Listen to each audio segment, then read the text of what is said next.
Hi friends, ಎಲ್ಲರಿಗೂ ನಮಸ್ಕಾರ. ನಾವಿವತ್ತು ಕೊಕೊನಟ್ ಮಿಲ್ಕ್ ರೈಸ್ ಮಾಡ್ತಿದ್ದೀವಿ. ಬನ್ನಿ ಹೇಗೆ ಮಾಡೋದು ಅಂತ ನೋಡ್ಕೊಳ್ಳೋಣ. ಇದು ಈಸಿಯಾಗಿರುತ್ತೆ ಮತ್ತು ಸಿಂಪಲಾಗಿರುತ್ತೆ. ಅದಕ್ಕೋಸ್ಕರ ನಾನು ಒಂದು ತೆಂಗಿನಕಾಯಿ ತೊಗೊಂಡಿದ್ದೀನಿ. ಅದರಲ್ಲಿ ಅರ್ಧ ಕಾಯಿ ಮಾತ್ರ ತೊಗೊಂಡು ತುರಿದು ರೆಡಿ ಮಾಡಿ ಇಟ್ಟಿದ್ದೀನಿ. ಇದನ್ನು ಈಗ ಮಿಕ್ಸಿ ಜಾರ್ಗೆ ಹಾಕಿ ನಾನು ರುಬ್ಬಿ ಹಾಲು ರೆಡಿ ಮಾಡ್ಕೊತಿದ್ದೀನಿ. ನೀವು ಕಟ್ ಮಾಡಿ ಕೂಡ ಹಾಕೊಬೋದು. ನಾನು ತುರಿದು ಹಾಕ್ಕೊಂಡಿದ್ದೀನಿ. ಇವತ್ತು ಬೇಗ ರುಬ್ಬುತ್ತೆ ಅಂತ ಅಷ್ಟೇ. ನೋಡಿ, ರೆಡಿಯಾಗಿದೆ. ಈಗ ನಾನು ಫಿಲ್ಟ್ರ್ ಮಾಡ್ತಿದ್ದೀನಿ ರುಬ್ಬಿರೋ ತೆಂಗಿನಕಾಯಿನ. ಈಗ ರೆಡಿಯಾಗಿದೆ. ರುಬ್ಬಿ ರೆಡಿ ಮಾಡ್ಕೊಂಡಿದ್ದೀವಿ.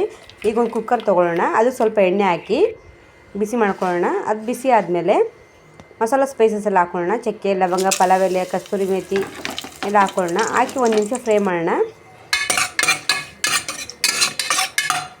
ಅದು ಫ್ರೈ ಆದಮೇಲೆ 2 ಈರುಳ್ಳಿ ತೊಗೊಂಡಿದ್ದೀನಿ. ಅದನ್ನು ಕಟ್ ಮಾಡಿ ಹಾಕೋತಿದ್ದೀನಿ. ಇದು ಬೇಗ ಆಗುತ್ತೆ.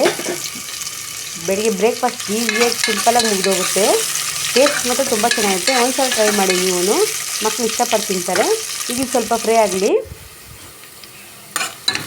ಈಗ ಫ್ರೈ ಆಗಿದೆ. ಈಗ ನಾನು ಶುಂಠಿ, ಬೆಳ್ಳುಳ್ಳಿ ಮತ್ತು ಹಸಿಮೆಣಸಿನಕಾಯಿ ಪೇಸ್ಟ್ ಮಾಡ್ಕೊಂಡಿದ್ದೀನಿ. 3 ಒಟ್ಟಿಗೆ ಹಾಕಿ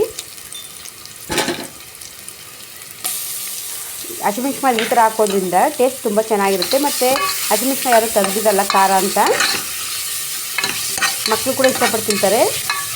ಸ್ವಲ್ಪ ಖಾರ ಕಮ್ಮಿ ಮಾಡ್ಕೋಬೇಕಷ್ಟೇ. ನಾನು ಇವತ್ತಕ್ಕೆ 2 ಮೆಣಸಿನಕಾಯಿ ಹಾಕಿದ್ದೀನಿ. ನೀವು ಖಾರಕ್ಕೆ ಎಷ್ಟು ಬೇಕೋ ಅಷ್ಟು ಹಾಕ್ಕೊಳ್ಳಿ. ಈಗ ನೋಡಿ, ತೆಂಗಿನಕಾಯಿ ರೆಡಿ ಇದೆ. ಈಗ ನೋಡಿ, ಫ್ರೈ ಆಗಿದೆ. ನಾವು ಹಾಕಿರೋ ಶುಂಠಿ, ಬೆಳ್ಳುಳ್ಳಿ, ಹಸಿಮೆಣಸಿನಕಾಯಿ ಪೇಸ್ಟ್ ಎಲ್ಲ. ಈಗ ಹಾಲು ಹಾಕೋಣ. 1 ಗ್ಲಾಸ್ ಅಕ್ಕಿಗೆ 2 ಗ್ಲಾಸ್ ಹಾಲು ಹಾಕ್ಕೊತೀನಿ ನಾನು. ಇದು ಬರೀ ತೆಂಗಿನಕಾಯಿ ಹಾಲಲ್ಲಿ ಮಾಡಿದ್ರೆ ತುಂಬ ಟೇಸ್ಟಾಗಿರುತ್ತೆ. ಸ್ವಲ್ಪ ಉಪ್ಪು ಹಾಕೊಳ್ಳೋಣ. ರುಚಿಗೆ ಎಷ್ಟು ಬೇಕೋ ಅಷ್ಟು ಈಗಲೇ ಹಾಕ್ತಾಯಿದ್ದೀನಿ. ಈಗ ನೋಡಿ, ಕುದಿಯೋಕ್ಕೆ ಸ್ಟಾರ್ಟ್ ಆಗಿದೆ. ಈ ಟೈಮಲ್ಲಿ ಉಪ್ಪು ಖಾರ ಚೆಕ್ ಮಾಡ್ಕೊಳ್ಳಿ. ಖಾರ ಕಮ್ಮಿ ಇದ್ದರೆ ಹಸಿಮೆಣಸಿನಕಾಯಿ ಕಟ್ ಮಾಡಿ ಹಾಕಿ. ಇದಕ್ಕೆ ಯಾವುದು ಚಿಲ್ಲಿ ಪೌಡ್ರ್, ಮಸಾಲೆ ಪೌಡರ್ ಯಾವುದು ಹಾಕ್ತಾಯಿಲ್ಲ. ಈಗ ಅಕ್ಕಿ ತೊಳೆದು ಇಟ್ಕೊಂಡಿದ್ದೀನಿ. ಅರ್ಧ ಗಂಟೆ ಮುಂಚೆ ತೊಳೆದು ನೆನೆಸಿಟ್ಕೊಂಡಿದ್ದೀನಿ. ಈ ಥರ ಹಾಕೊಂಡು ಅಕ್ಕಿ ತುಂಬ ಸಾಫ್ಟಾಗಿರುತ್ತೆ ಮತ್ತು ಬಿಡಿಯಾಗಿ ಅನ್ನ ಆಗುತ್ತೆ. ಅನ್ನ ಮಾಡೋದ್ರಿಂದ ಸಾಫ್ಟಾಗಿ ಆಗುತ್ತೆ ಅನ್ನ. ಕುದಿಯೋಕ್ಕೆ ಸ್ಟಾರ್ಟ್ ಆಗಿದೆ. ಈಗ ಈ ಥರ ಕುದಿಯೋಕ್ಕೆ ಸ್ಟಾರ್ಟ್ ಆದ್ಮೇಲೆ ಕುಕ್ಕರ್ ಲಿಡ್ನ ಕ್ಲೋಸ್ ಮಾಡಬೇಕು. ಒಂದು 2 ನಿಮಿಷ ಆಗಿ ಕುದಿಯೋಕ್ಕೆ ಬಿಡೋಣ. ಈ ಟೈಮಲ್ಲಿ ನಾನು ಸ್ವಲ್ಪ ಬೆಲ್ಲದ ಪೌಡ್ರ್ ಹಾಕೋತಿದ್ದೀನಿ. ನೀವು ಬೇಡ ಸ್ಕಿಪ್ ಮಾಡ್ಕೊಳ್ಳಿ. ಹಾಕಿದ್ರೆ ತುಂಬ ಟೇಸ್ಟ್ ಚೆನ್ನಾಗಿರುತ್ತೆ. ಈ ಕುಕ್ಕರ್ನ ಲಿಡ್ನ ಕ್ಲೋಸ್ ಮಾಡ್ತಾಯಿದ್ದೀನಿ.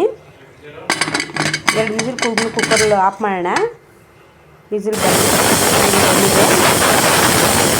2 ನಿಮಿಷ ಹಾಕಿ ಅದರಲ್ಲಿ ನೆನೆಸಿರ್ತೀವಿ ನಾವು. ನೀವು ಬೇಕಾದ್ರೆ ಕಸಿ ಬಟಾಣಿ ಹಾಕೊಬೋದು, ಇಲ್ಲ ಗೋಡಂಬಿ ಕೂಡ ಹಾಕೊಬೋದು. ನಾನು ಏನು ಹಾಕಿಲ್ಲ, ಸಿಂಪಲಾಗಿ ಮಾಡಿದ್ದೀನಿ. ಈಗ ನೋಡಿ ಆಗಿದೆ. ವಿಸಿಲ್ ತೆಗೆದ್ಬಿಟ್ಟು ಕುಕ್ಕರ್ ಓಪನ್ ಮಾಡೋಣ. ನೋಡಿ ಯಾವ ರೀತಿ ಬಿಡಿಯಾಗಾಗಿದೆ. ತಳ ಹಿಡ್ದಿಲ್ಲ. ದಿನ ಏನಪ್ಪ ಬ್ರೇಕ್ಫಾಸ್ಟ್ ಮಾಡೋದು ಅನ್ನೋದಕ್ಕೆ ಈ ಥರ ಮಾಡಿದ್ರೆ ಸಿಂಪಲಾಗಿರುತ್ತೆ. ನಮಗೆ ಬೇಗ ಕೆಲಸ ಮುಗಿಯುತ್ತೆ. ಒಂದ್ಸಲ ಟ್ರೈ ಮಾಡಿ. ಹೇಗಿತ್ತು ಅಂತ ಕಮೆಂಟ್ ಮಾಡಿ. ಇಷ್ಟ ಆದರೆ ಲೈಕ್ ಮಾಡಿ. ನಮ್ಮ ಚಾನಲ್ನ ಸಬ್ಸ್ಕ್ರೈಬ್ ಮಾಡ್ಕೊಳ್ಳಿ. ಇದನ್ನೆಲ್ಲರೂ ಇಷ್ಟಪಟ್ಟು ತಿಂತಾರೆ. ಒಂದ್ಸಲ ಟ್ರೈ ಮಾಡಿ. ಹೇಗಿತ್ತು ಅಂತ ಕಮೆಂಟ್ ಮಾಡಿ. Thank you for watching.